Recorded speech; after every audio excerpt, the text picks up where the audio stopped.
ሰበር ዜና አርቲስት ዮሐንስ በቀለ ቶኪቻው የሲዳማን ህዝብ በግፍ ያስጨነቁ የገዙ ናቸውና በአስቸኳይ ከስልጣኑ ይወረዱ ሲል ለጠቅላይ ሚኒስትር ክቡር ዶክተር አብይ አህመድ ጥሪ ያቀረበ ይድረስ ለክቡር ጠቅላይ ሚኒስትር ዶክተር አብይ አህመድ እንግዲህ አሁን በድጋሚ ነው ይሄንን መልእክት ማስተላለፈው አሁን እነዚህ የሲዳማን ህዝብ አስጨንቀው በግፍ ያስተዳደሩና የገዙ ሰዎች ስም ዝርዝር ነው የሲዳማ ክልል ፕሬዝዳንት አቶ ደስታ ሊዳሞ የሲዳማ ክልል የብልጽግና ጽፈት ቤት ኃላፊ አቶ አብርሃም ማርሻሎ የሲዳማ ክልል ባህልና ቱሪዝም ቢሮ ኃላፊ አቶ ጀጎ አገኘው የሲዳማ ክልል ፖሊስ ኮሚሽን ጸጥታ ቢሮ ኃላፊ አቶ አለማየሁ ጢሞቴዎስ የሐዋሳ ከተማ ከንቲባ አቶ መኩሪያ እና ሌሎችም አሉ ሴቶችም አሉ ብዙዎች አሉ በዋነኝነት ያው ለምልክት እንዲሆን እነዚህን ጠቅሻለሁና እባክዎትን ጠቅላይ ሚኒስትር አብይ አህመድ እነዚህን ሰዎች እንደው ዞር ቢያለጉልን ምድሪቷ ተጨንቃል አርቲስቱ ሲቀጥልም ከባለ ሀብቱ በግል ግብር የሚቀበሉና በተለያዩ የመሬት ምዝበራ የተሰማሩ ባለስልጣናት ናቸው ሲል አመራሮቹን ከሶ ሚስት ወልዳ 69 ሚሊዮን ብር የተሰጠው አመራር አለ ስል ስም ሳይጠቅስ የክልሉን መንግስት አመራሮች ተችቷል ክልሉ ስለነሱ ነው እንዴት ተሰጠው በተለያዩ ምዝበራዎች ከባለ ሀብቱ ጋር በመሆን በከፍተኛ ደረጃ የመሬት ምዝበራ ከባለ ሀብቱ ግብር የሚቀበሉ በግል ግብር የሚቀበሉ ሰዎች ናቸው ሚስቶቻቸው ወለደች ተብሎ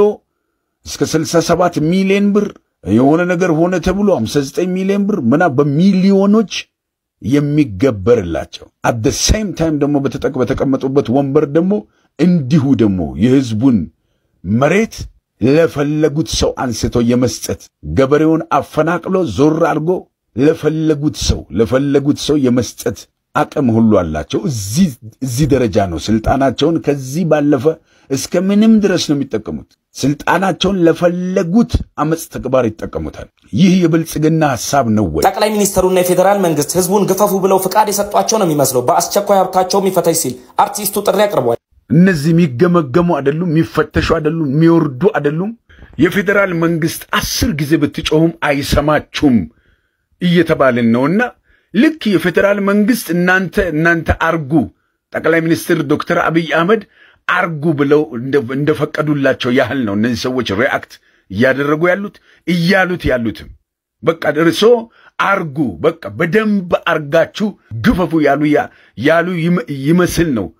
እያደረጉ ያሉት እንደዛም ነው ያሉት እያንገላቱ ያሉትም ህዝቡን እየዛቱ ያሉትም እስኪ የሀብታቸው መጠን ይፈተሽ በባለቤቶቻቸው ስም ያለው አካውንት ይፈተሽ በባለ ሀብቱ ስም የሰወሩት ሀብት ይፈተሽ በውጭ አገራት ላይ የተንጣለለ ቪላ የሰሩት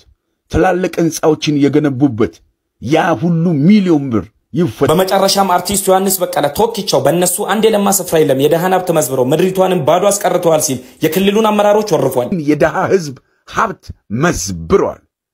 ምንም አይነት የበለጸገ ምድር የለም ምንም አይነት በእነሱ የበለጸገ ቦታ ምድርም ሰፈርም አገርም የለም ምድሪቷን አራቅተዋታል ምድሪቷን እርቃን አስቀርተዋል አንድ ያለሙት ስፍራ የለም አንድ የገነቡት ስፍራ የለም ሲዳማ ኒውስም በቀን 4/5 ወር 2015 ዓ.ም በፌደራል ጸረ ሙስና ኮሚሽን ለተቋቋመ ኮሚቴ የተላከን ጥቆማ የሲዳማ ክልል አመራሮችን በተመለከተ የተለያዩ ወንጀሎች በሰነዱ ላይ እንዳለም ተመልክቷል አመራሮቹ በበርካታ የሀብት ምዝበራና የማይታወቅ የሀብት ምንጭ ጨምሮ በተለያዩ ዓለማት የተለያዩ ቅንጡ ቤቶች በአጭር የስልጣን ዘመናቸው አፍርተዋል ተብለው ጥቆማ ተሰጥቶባቸው በቀጣይ ዘገባችን የተሰጡትን የሌብነት ጥቆማዎች ላይ ተመርኩዘን ሰፋ አድርገን ለአድማጮች እናደርሳለን ሲዳማ ኒውስ የህዝብ ድምጽ